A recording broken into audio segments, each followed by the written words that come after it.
Yan, nagtutulungan po sila ngayon, nakikita nyo. Yan po yung nasabi nilang aircon. Kakaiba po kasi, bilid sila sa araw. Tama nga naman, aircon libre. Yan po, hawak po nila yung bakal. Ano po yan, bali po. Bali po ano po yan eh, yung dalayan po na yan. Tayo po yan. Yan, napakaganda po ng sahod dito yan. Araw-araw ho yan. Yan, tingin, nakahubad pa.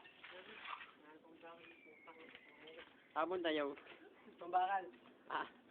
Ano gawin yan? Yan po si William Zamora. Pang-o! Patay mo yan! Hindi ko lang kayo paglaka, last year ko na ko kayo. Ito ito lagi.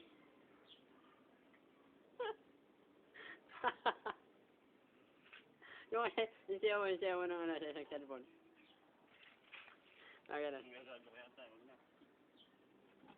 Ano? Nasipag ko yan si William. Tignan niyo, nakahubad pa. Ang kapal ng mukha na ako'y banggain. Ang lakas ng loob. Ang sarap tapakin.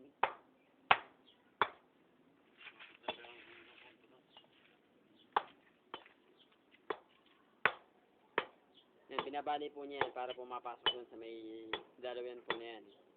Kaya po niya pinupukpok yan. Kasi yung dalawian po na yan, yung pinupukpok niya na yan, ano po yan eh. May tubo po yung silalim. Yun po yung daanan ng mga dumi po. Yun po. Ang ganda ng katawan niya. Okay na. Nabuo na. Magaling talaga ako.